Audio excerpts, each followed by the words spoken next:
Ayub bag साहब, ये बताइएगा कि पीडीएम की क़यादत ने जो है इमरान खान साहब के ख़िलाफ़ तहरीक अदम एतमाद पेश कर दिया। इस मूव के बाद दोनों हुकूमत का भी और अपोजिशन का भी इम्तहान शुरू हो चुका है। इमरान खान साहब अभी भी पुरुम्मीद हैं और इसी तरह अपोजिशन भी जो है वो भी बहुत पुरअज़म है कि हम जो है इसमें कामयाब होंगे। आप ये बताइए कि ये जो सूरत-ए-हाल इस वक्त पूरी बन रही है, इसमें क्या ये तहरीक अदम एतमाद जो है वो क्या रुख इख्तियार करेगी? बिस्मिल्लाहिर्रहमानिर्रहीम। वसीम साहब, तहरीक अदम एतमाद के बाद क्या हालात रुख इख्तियार करते हैं? ऑन पेपर जो सूरत हाल है उसमें हुकूमत के तकरीबन 179 और 180 अरकान, एक की वफ़ात हो गया, 179 हैं, और अपोजिशन के पास 162 अरकान हैं।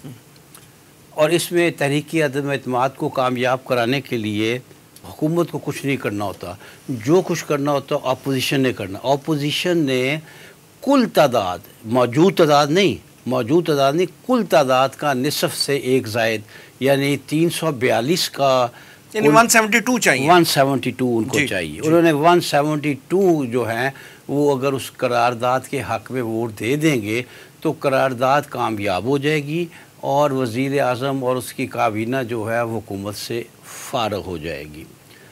पहले तो मैं समझता हूँ कि अपने नाज़रीन के लिए ये बताना ज़रूरी होगा कि तहरीक अदम एतमाद जो है उसका तरीक़ाकार क्या है।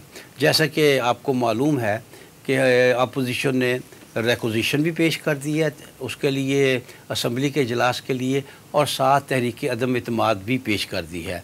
तो अब स्पीकर जो है वो आइन के तहत पाबंद है कि वो 14 दिन के अंदर अंदर असम्बली का इजलास बुलाए, और फिर असम्बली का इजलास बुलाने के बाद 3 दिन के बाद और 7 दिन से पहले वो इस पर वोटिंग करवाएगा और जिस पर फैसला होगा।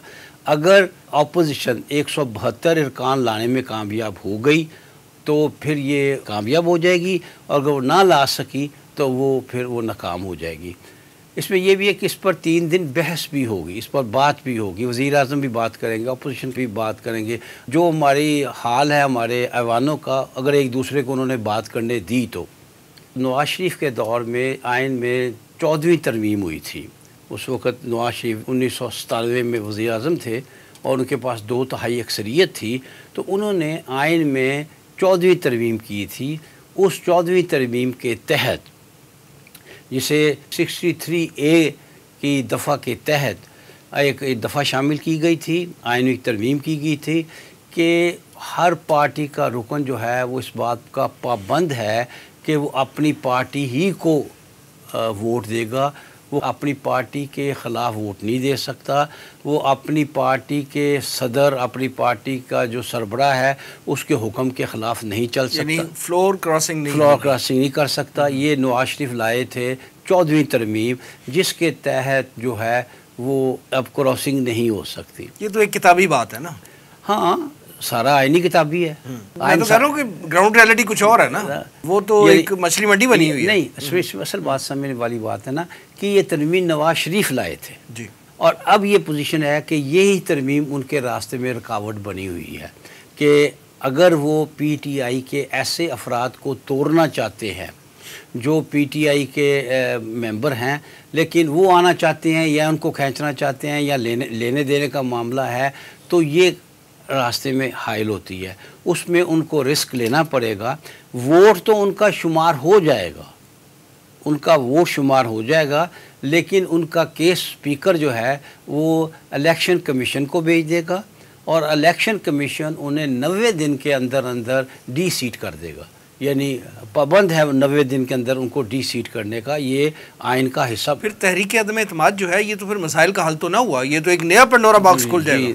लिहाजा अब क्योंकि जो पार्टियां, पीडीएम का आपने जिक्र किया है, इसमें मुस्लिम लीग नून जो है एक अहम, बल्कि कहना चाहिए अहम तरीन जमात है और उन्हीं की लाई हुई तरमीम है कि कोई फ्लोर क्रॉसिंग नहीं हो सकती और आइन के तहत, और जो करेगा वो डी सीट हो जाएगा। तो ये सूरत हाल है हमारे यहाँ। पहली बात तो ये है कि हमारे यहाँ किस तरह असूल जो हैं वो अपने हक़ में, जब वो अपने हक़ में आ रहे हों तो उनको कैसे बदला जाता है। बहरहाल ये नहीं कि अपने ही बनाए हुए असूल जो हैं वो भी तोड़े जाते हैं। और ये नहीं कि नवाज शरीफ ही कर रहा है, ये सियासतदानों का वतीरा है, दोनों तरफ से हो रहा है, दोनों तरफ से होता है। तो ये एक बहुत बड़ी रुकावट है। दूसरी तरफ ये है, इसमें कोई शक नहीं है, क्योंकि मुल्क में महंगाई हुई है, क्योंकि बहुत से ऐसी गवर्नेंस के अपना मसाइल पैदा हुए हैं जिससे वो एक उज़र बना सकते हैं कि हम जी उनके ख़िलाफ़ वोट इसलिए दे रहे हैं कि फ़लाँ मामलात हुए हैं। लेकिन मैं ये समझता हूँ कि अगर क्या होगा, अब आपने सवाल किया है कि इसके बाद क्या तवक्को है, मेरी राय में इसके इम्कानात कामयाबी के बहुत कम हैं। इम्कानात कम होने की वजह एक तो बज़ात ख़ुद ये तरमीम भी है कि वो लोग सोचेंगे जो क्रॉस करेंगे, और एक वजह ये भी है कि इस मामले में हमारी इस्टेब्लिशमेंट का बड़ा रोल होता है कि इस्टेब्लिशमेंट क्या रवैया अख्तियार करती है। सूरत हाल ये है कि सेनेट जिसमें वाज़े अक्सरियत हासिल है अपोजिशन को, उसमें हुकूमत के वोट पूरे हो जाते हैं, और अपोजिशन जिसकी तादाद ज़्यादा है वो उस कानून को रोकने में नाकाम रहती है। इस बात को अगर आप इस पस मंज़र में देखें तो फिर अपोजिशन के लिए कितना मुश्किल है कि जहां उनकी अक्सरियत नहीं है वो वहाँ कैसे अक्सरियत हासिल करके कर सकेंगे। तो एक तो ये इस लिहाज से मुश्किल नज़र आता है। साहब, आपने इस्टेब्लिशमेंट के रोल का जिक्र किया, तो अपोजिशन भी ये कह रही है कि इस वक्त इस्टेब्लिशमेंट जो है वो तो न्यूट्रल है।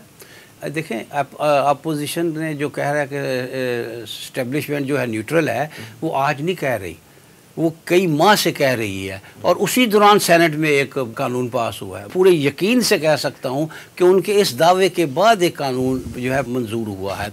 मैं ये नहीं कहता कि यकीनन इस्टेब्लिशमेंट जो उनकी हमायत करेगी, लेकिन इस्टेब्लिशमेंट का एक रुख हमेशा हुकूमत के साथ होता है। वो तो इमरान खान साहब का आज बयान भी आ गया ना कि जनाब फ़ौज जो है हमारे साथ खड़ी है। फ़ौज हमेशा हुकूमत के साथ होती है, होना चाहिए। अलबत्ता ये कि कोई अमली रोल अदा नहीं करना चाहिए, लेकिन ये फ़ौज का होना तो यही चाहिए। मिनिस्टर साहब तो ये इंप्रेशन दे रहे हैं।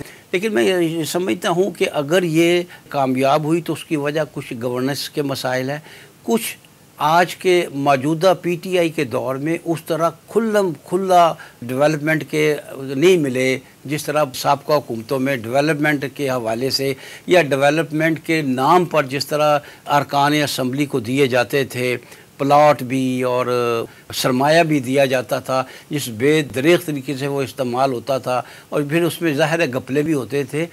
एक वजह ये भी है। रिसेंटली लाहौर के अरकान असम्बली को, पीटीआई के अरकान असम्बली को 5 अरब से ज़ायद के डेवलपमेंट फंड्स इशू किए हैं हुकूमत ने। मैं अर्ज़ कर रहा हूँ ना ये ना, अब मौजूदा हुकूमत ने भी देखा कि इसके बगैर गुजारा नहीं है। 3.5 साल में भी अब मौजूदा हुकूमत ने भी देखा है कि इन लोगों के मुंह में कुछ डाले बगैर गुजारा नहीं है, तो वो भी उन्होंने भी डालना शुरू कर दिया।